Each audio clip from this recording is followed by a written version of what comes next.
This is the Art Beauty Podcast where we tell the real truth about the fake shit. Hi, everybody. I'm Amber, and today my fabulous co-host is Jenn Cassetta. She is a speaker. She is a life coach. She is also author of the very popular Art of Badassery, Unleash Your Mojo with Wisdom of the Dojo. And we have a great show in store for you today. But first, welcome, Jenn. Thank you so much for having me, Amber. What a great intro. Thank you. Well, I love that we are sort of in the start of a new year. And, just so everybody knows, we're taking a little bit of a break from the traditional, beauty podcast, because I feel like, the past couple of shows have really been trying to help you do exactly that. Get your mojo going, get your mojo back if you need it, to really kick off 2023 and make this our year. To make it your year, to hear whatever you need to do, because I don't know about you, but the last week of 2022, and actually the first week of 2023 kicked my ass. Me too. How's yours been? Well, I got COVID for Christmas. So I ended the year on a very downward note. And so I'm just excited to be in January and looking forward to a healthy year ahead. I mean, I had COVID for Christmas last year. Found out literally as I was walking out the door to go see my father-in-law, and huge family. And so we, luckily I have my husband here, but we had a very interesting Christmas. And then this year, I woke up on January 2nd with stomach flu. My husband and I had the worst stomach flu. I guess it's been going around. We thought it was maybe food poisoning, but it turns out 5 of the people that we were with for dinner on New Year's Eve also woke up with food poisoning. So yeah, stomach flu. Wow. Couldn't eat for 36 hours. It was a real great way to kick off the year. So it sounds like we've had some interesting things, but you know what? Sometimes when you hit rock bottom, it's like you can only go up. Yeah. And I think just the way the world is right now, we have to just be as resilient as possible, because these flus, these strains, these things, they're not going away, right? They're not. So, this is life. We have to work on our health as much as possible. But at the end of the day, you really can't control everything. No, but it is such a bummer. I feel like, I don't know for you. So for me being sick, it was very emotional. Now, we're not going to, but a woman that I work with. And when I went back to finally work, I think it was on that Wednesday or Thursday. First of all, I woke up feeling so down. I'm like, I suck. I'm terrible. And she made one very mild comment, and I literally cried. And I was like, great. I am crying at work. Fast forward a week later, and I'm like, I can do everything. So if you get sick, give yourself that permission to be emotional and me. God, I did that for 2 weeks, and I thought there was something wrong with me. Yeah. I was really down and, dare I say, depressed. And that is not me. I am a glass half full kind of person my entire life. And all of a sudden I was just really down. And I talked to some other people, women that have had COVID and had the same experience. So I'm just putting it out there for anyone that, if all of a sudden you are in your head more so, and just, I couldn't really get myself out of that spiral. And usually I have so many interventions that work, and it just took a lot more effort, put it that way. I was able to get myself out, obviously, but it took a lot more effort. I mean, I think the very nature of being sick in general, is depressing, because you are forced, whether it's COVID or stomach flu or just the cold, really to isolate and not be around people, and not make contact with people, and not be hugging people or communicating with people in real life. So I do think that can, just at its very core is depressing. And then add to that, when you're not feeling 100%, and I can only say this from my own experience, because within a week, my mental mind shift changed. I woke up literally after profuse vomiting and not eating for 36 hours. I started 2023 and I was like, I am terrible. I suck. I can do nothing. But a lot of that, like you said, was sort of this nature of being sick. And then you come out of it. Now, are you feeling better now? Oh, 100 times better. Okay. Yes, absolutely. Well, because long COVID is something too that we're hearing a lot about. And It's tough. I would say it was 2 weeks of really feeling sick, then 2 weeks of really just feeling tired, more tired than normal. Yeah. So there was something that it just lingered around a little too long. So, you know, was this, if you don't mind me asking, was this the first time you had it? Yeah. Oh, Yeah. okay.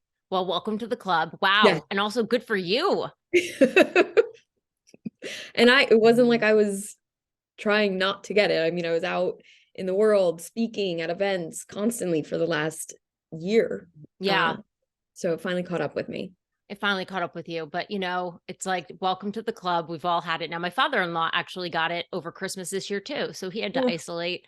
oh, So, I just thought like we would not be talking about this right. Exactly.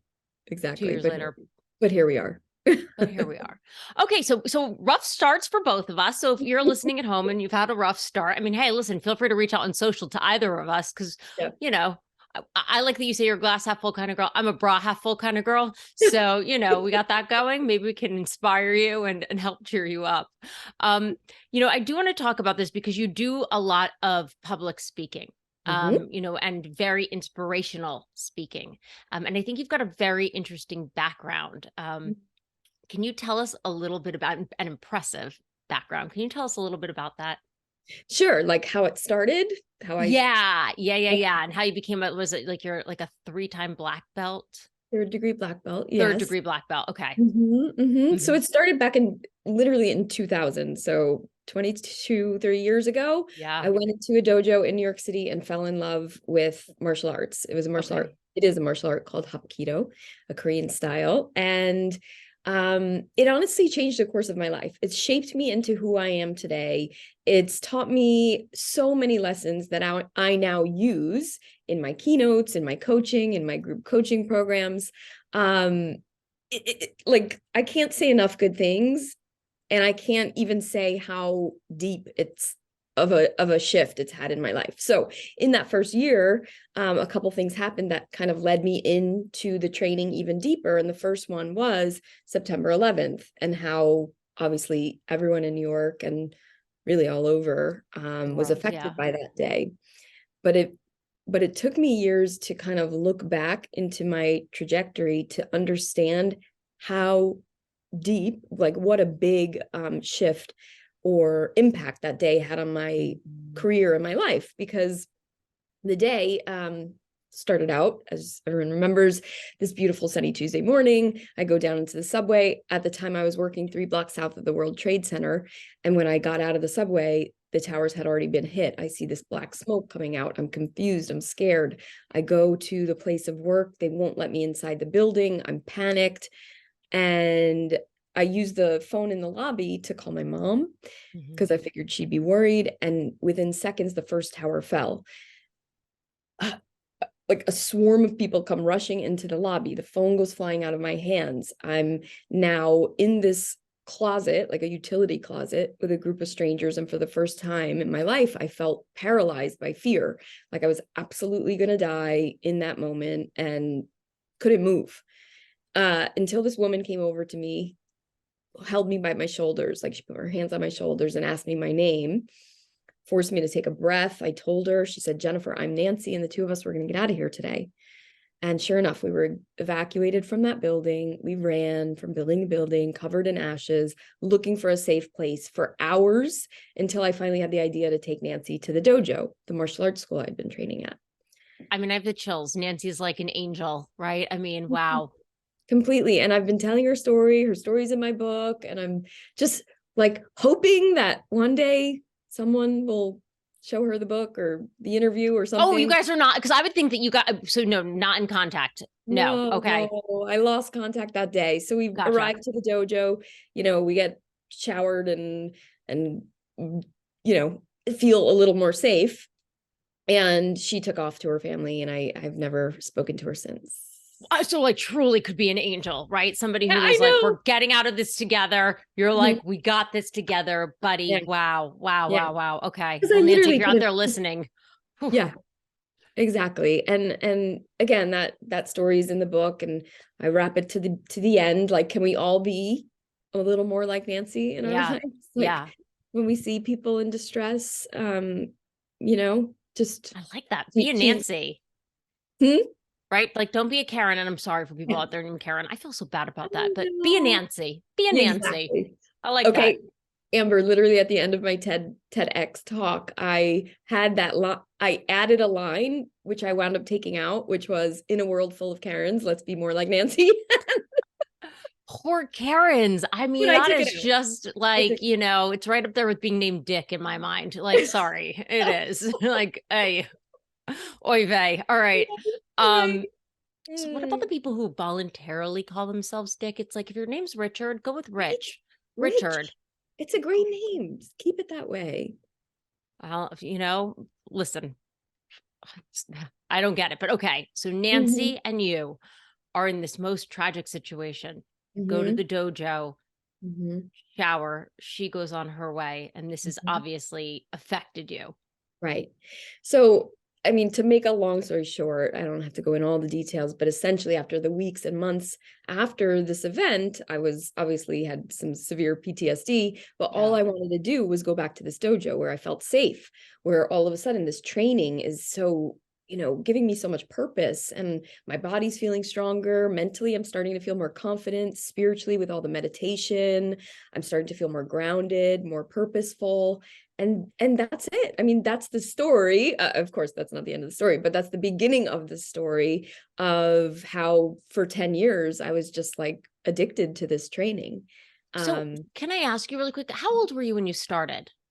23-ish, I want to say. So I love this idea, because a lot of the times I would think that somebody who has managed to master their Mm, craft, right? A third degree black belt, you are literally a master at that, but you didn't start when you were, like my brother started, oh gosh, I forget which one it was, but he started when he was like a little, like a little guy, and we used to go and it was so cute watching him. And then I believe that he actually got up to black belt, but I don't think he continued his training. mhm. Um, anyway, I digress. But Yeah. I love this idea. Again, new year, new you, never too late to Oh my God. try Yeah. something and like go for it. My dad started martial arts when he was 50, I want to say, Amazing. Love that.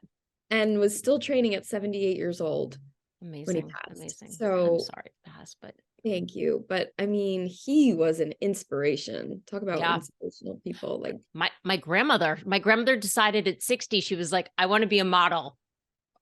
Okay, got her headshots and was a very successful senior model. Did wow, major campaigns for airlines. She was in a movie with Meryl Streep. wow. Yeah. So never ever Oh my too God. late. And go look at my social, by the way. I recently just posted about grandma. Oh, I gotta look at Okay, so it. let's get back now Mhm. to, how we can, because I love this idea. You wrote this book, Art Mhm. of Badassery, right? So, how are we going to unleash our mojo from things that you have learned in the dojo? Yeah, absolutely. So first of all, I just have to say, because I think I realized this after I even wrote the book, that mojo, if you look it up in the dictionary, the actual definition, can you guess? Do you know what it is? No, no. The definition is magical power. Oh, And I know, love that. like magic power. And I was like, oh my God, yes. Like mojo, you feel like it's like confidence, and Yeah. it could be all those things, right? So when I boiled it down to it, it's really power. Like the whole idea is that we all are born with this power, and over our lives, we either it gets chipped away by others, by our stories, by our failures, our perceived failures, our bullies, all the people that are sucking our positive energy from us, Yeah. and even the things that we give our power away to unconsciously, people, places, things that just don't deserve it. So the book is essentially a 7-step or 7-chapter promise to you, or guide framework, to help you reclaim all of that power that we've given away over the years. Okay. And you know what? I love that you're saying that. So I recently started a meditation program. Now, I am not a meditator at all. I can barely sit still for 5 minutes, but I Mm-hmm. do it. It's a sleep meditation, which is going to help me sleep. But I think like everything else, what I've learned is that meditation, learning to, like you said, 7 ways to get your thing back. It's all about a practice. right? Mhm. There's no one answer. It's like you're going to get these tools that then you need to put into practice. Yes. Um, so I think that that's a really interesting thing. So let's start with some of the things that you are kind of highlighting in this book. Sure. So the 7 chapters are color coded. So they're like belt Love. levels, like you go to a martial arts dojo. So the martial arts is the metaphor, the framework that I use for the book, even though it has nothing to do with the physical kicks and punches that we learn, right? So white belt level is the first chapter, and it's about embracing the suck. Things that suck are bound to happen to all of us. No one gets out of this life without something terrible happening. And the sooner that we can accept that as a fact of life, the sooner we can move on to Right. creating the life that we want to be living, not falling victim to the past and to our stories. So in that chapter, there are a few different exercises to go through. One of my favorites that I'll highlight is creating your greatest shits list. And essentially that's going back in your past and thinking about all those seasons of suck, all those sucky things, shitty things that have happened to us, only in order to recognize ourselves, not to be thankful for those things, right? I don't feel like we have to be so woo that we have to say, oh, I'm so grateful for that awful thing. No, Right. but we can recognize the strength that we've developed because of going through it. Right. Right. Good. Okay. And I like that you're not like, okay, we have to like bless it and like, but maybe, let it go, let it flow and let it go. Yeah, Okay. yeah, I love that. Okay. Um, so yeah, and then the next exercise is really about creating your greatest hits list. So Okay. when we find ourselves in these seasons of suck, we usually get into a downward spiral, right? In our mind. Mm-hmm. So the greatest hits list, creating a list of all your epic achievements, is really like an intervention to that downward spiral, and it's going to flip you right back up. Is there any I feel like there's so many people, we talked with this woman Casey last week who's really into like this idea of a vision board. Mhm. I've talked to people who are like yourself, write this pros and cons or your hits and your shits list. Is there any like science behind sort of mapping that out for people who might be like, I don't really feel like doing this. Right. The science that I can kind of point to is our brains have this thing called the reticular shoot, of course, RAS, Okay. reticular activating system. Essentially, it's like your brain looks for proof of things, or Mm, um, if you learn a new task or you want to buy a red car, all of a sudden your brain is going to start picking out those red cars and see them all over the place. Does that make sense? yes, absolutely. So, but it does the same when we're in that negative thought pattern as well. So someone tells you you're not good enough, and all of a sudden your brain is thinking, yeah, remember that other time you failed? Remember that other time you messed up? Oh yeah. And you start literally thinking of all these awful things that would prove that statement right. Right, like the So person walking by you who, like, just gives you, like, a weird look because they have, like, resting bitch face, you're like, "They hate me too." right, Right, yeah, yeah. Yeah, got exactly. it, uh-huh. So again, this is an intervention to help us Great, start pointing out all the positive things that we do and we give and we be and in life. great, I love that. So changing your Mhm, mind, changing your framework, is mhm, very important. yeah. What But are we some of these focus other on pros, to Yeah, say it simply, right? So whether you're focusing on all the negative, that's going to grow. If you're focusing on the positives in your life, then that's going to grow. I mean, I wish that was also, like, true, um from like a health thing, like if I could focus on my stomach and it could shrink, but then maybe focus on my butt and it could get a little bit bigger, that'd be great, that'd be really wonderful. Mhm, Okay, so going back to this, finding our mojo, and I love that it was like magic, getting the mhm, magic spark back. mhm. What are some other great exercises that we can do? Yeah. Yeah. I mean, without going through every chapter, but I would say white and yellow belt are really about building resilience, Yeah. right? So, which is so important. Like I said, now with all these things just coming at us, we really need to be resilient. Orange belt is fun because it's about blocking. And again, as a martial artist, if you don't learn your blocks, you're going to get punched in the face a lot. You're going to Right. wind up on the floor a lot more than you need to be. So, same goes for life. If you're not setting powerful boundaries, right? You're going to be knocked out a lot more than you should be or need to be. So that chapter is really about practicing your setting your boundaries. and So really giving you options. like boundaries with what? People, with All situations? all of it, right? Let's Okay. start with people. Absolutely. People that are, again, sucking that positive energy from you. Debbie Downers. I hate to like always blame Debbie again, right? Oh, Dan, right. We're going back to Debbie, Dick, Karen, be yeah, the Dick Nancy. Downer. Nancy's the winning here, right? Okay. Sorry, Debbie. Right. Dick Downer.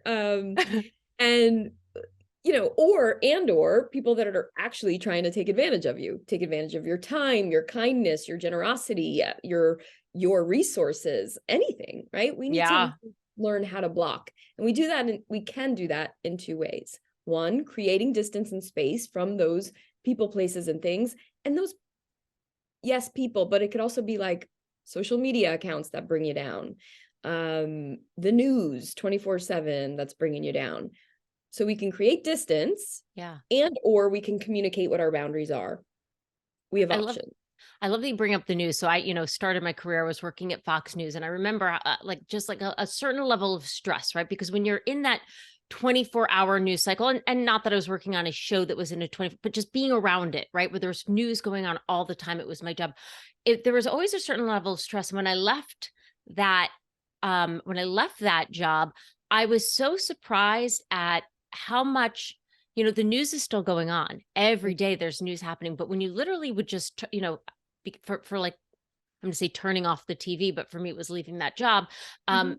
How much sort of more calm my life became. Mm, And not that I don't love news and live for news, and I would love to get back into it, but it is interesting if you kind of turn off the TV, yeah. or like you said, shut down that account, or, distance yourself from that person, you'd be surprised how quickly, Yeah. that noise and that anxiety and that stress Yeah. can go away.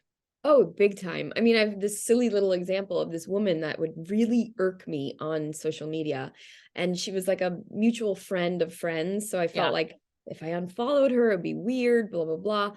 But finally, she would post these pictures of like 3 grapes and be like, it's what's for dinner. And I was like, okay, enough. I can't, like, I can't do this anymore. Unfollow. But all that angst that I would get worked up, like all of a sudden was gone. And it Yeah. wasn't until like years later that I was like, oh yeah, I used to follow that girl, and she's like not part of my psyche anymore. And like you can mute people now on Instagram, which is Mute. great. Yeah, yeah, Which is Facebook, great. mute. I mean, 3 grapes for dinner, it's like if they're frozen and I'm putting it in my wine, maybe. Like as an accompaniment to then the steak and rice and veggie I'm gonna eat. Mhm. Right. Yeah. It was just like, and then Unrealistic. of course turns out later on that she has an eating disorder. It's like, no Oh, kidding. But we have to be responsible for what we're putting out there in the world, because there are yeah. young women following you. There are not even just young women, all kinds of women following you for advice. She was a Yeah. coach. So that's Oh, what made me so angry, that she was so irresponsible with yeah. that. So, and I think that's pretty rampant out there on social media these days. So we really have to protect our own energy. We have to protect what we consume, right? Right. And we consume energy from people, we consume media, we consume messages all around us all the time. So we really, like I said, have to practice discernment with what we Okay. allow in. I love this. I don't want to give away everything in your book. Is there one maybe, because these are fabulous, Mm. fabulous examples of things that we can take, and really, I would say also very achievable steps. Mhm. You're not coming in here saying we now need to eliminate, like doing the elimination diet of your life. Yeah. This seems like, okay, wait, wow, these are really achievable steps that I can do to sort of get that magic back, get that mojo back. Yeah. Anything else that you could share with us? Oh gosh. Sure. Well, blue belt level, just because it is January, and I know there's a lot of folks out there that are now like focused on their health, fitness, body, whatever, wellness, however, whatever word you choose, kind of either on your vision board or in your goals. Um, Back in the day, when I came up as like a health coach, a personal trainer, etc. And right now we're talking so much about diet culture and how toxic that can be. And, as a health coach coming up in the last 2 decades, so many people came to me for weight loss, and weight Hmm. loss was just like It was all about weight loss. It was all about weight loss. And so I've had to come through that as well. So this blue belt level is really about your health and your well-being, your self-care in relation to your energy.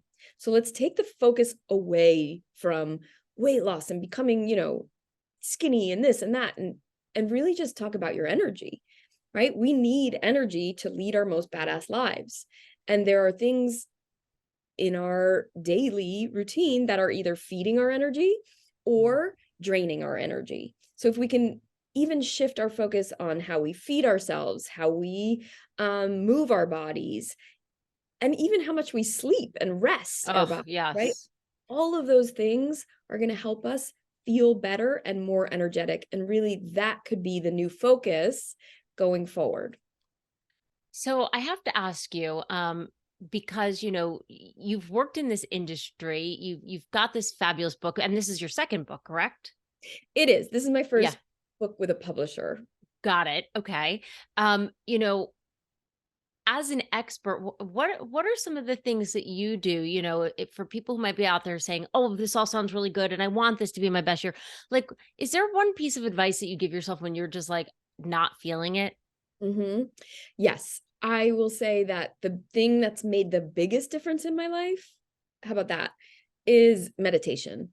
Oh, there we go. Okay, gotcha. There it Tell me is. more. It's changed my life. And of course, it was part of my martial arts practice all those years, but I never really fully committed to it as a daily practice. I would do it at the end of class, maybe for a minute or so, or during the days. I remember when I was just so exhausted, I would like lay down on the mats and call it a napitation. Right. But essentially now in the last 5-ish years, I would say that I've committed, like, and I mean committing, anyone out there, starting with 1 minute timer, then it Yeah. was 3 minutes. And then I increased it to 5 minutes, and then 7 minutes, and then 10 minutes. Now we're at 15 minutes. And sometimes I sit a little longer when I'm feeling it. But it is the one thing that truly has made me more calm, more hopeful, just more badass, I would say, than anything ever that I've done. I feel like everybody who says they meditate, which is like why I'm trying to pull up this meditation practice, says it is like this life-changing thing. But man, it is so hard. Do Mhm. you do it like a guided meditation, or do you just literally sit there and get in your zen? I have a little bit of a routine. Okay. My Would you routine share it with starts us? with breathing. Okay. So I'll do, I'm sure people out there have heard of like box breathing or the 4 by 7 by 8 method, something like that. But essentially, I inhale for 4 counts, Okay. hold it for about 6 to 8 counts, and then I exhale for 8 to 10 counts. So as long as the exhale is kind of longer than the other two, you're good. So that just starts the process because Mm-hmm.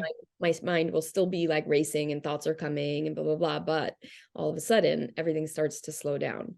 Then I go into a little bit of gratitude, and I'll just pick like my cats or the coffee that I'm gonna have or whatever feels good in my life right then. And literally it could be, you know, my cat. So it Right. could be like anything to make yourself just feel this gratitude for life. So then that I sit in that for a little bit, and then I start to visualize either what I want to happen kind of in the future, and I start to see myself speaking on more stages, or I see really the impact of my book out there in the world. So I'll see me with groups of women and the book, or, it could really be anything that comes to me in the moment, but it obviously is a future vision, something that's pulling me forward that feels right. It's all about the feeling that has to feel so good that you're compelled, right, to go in that direction. You were kind of And blowing my mind now because I always thought that meditation was about like not thinking of anything, which is Mhm. really hard to do. Too But hard. you're actually like, no, you're focusing on gratitude, on things that you want, on Mhm. how you can grow. That I Yeah, feel like I could do. you I could like that. I feel like I like that. look up Mind Valley. Okay. Lakiani is the name of the person who does this 6-phase meditation. Even if you just Google 6-phase meditation, I kind of used that and then adapted it for myself. But if you try it one time, it's about 20 minutes long. So it's long. So do it like on a Sunday or something when you have time. Right. See how that feels for you. And I recommend anyone else out there that wants to try it. And then you can just kind of like make your own. But absolutely, I've heard from monks and all kinds of people out there that say the goal of meditation is not necessarily to clear your mind. Okay. You can use it for so many different things, but it's really about the feelings. I love that. I want to thank you so much. So if people, because I know this was so inspiring for me and I love these tips that you get. I love that you have taken your passion, and literally what you learned in the dojo to help people unleash their mojo. Yes. If people want to purchase The Art of Badassery, where can they go? Amazon, Barnes and Noble, wherever books are sold, I think. Amazing. I'll make sure to put the links into the show notes so you don't even have to go anywhere. You can just click right there to purchase it. And if people want to find out more about you, if they're interested in maybe like, coming to one of your talks, if there's something like that, where can they go? JenniferCassetta.com, or I'm at Jenn Cassetta with 2 N's, 2 S's, 2 T's on Instagram. I love that. 2 N's, 2 S's, 2 T's. Way to put it out there. Jenn, thank you so much for being on with us today. Thank you, Amber. Thanks everyone for listening. And if you have questions you want me to pass on to Jenn, if you've got questions you want to ask me, always happy to do that. You can email me at hello@rpdpodcast.com. You can find us on Facebook, Instagram, and YouTube at RPD Podcast. We have an awesome beauty focus show coming up next week on red light therapy and LED therapy. Great tips of another practice that you might want to incorporate into this new year, new you type of thing. But as always, we will see you next Tuesday, and I will leave you with a little bit of positivity. Thank you so much, Jennifer. Thanks. Bye.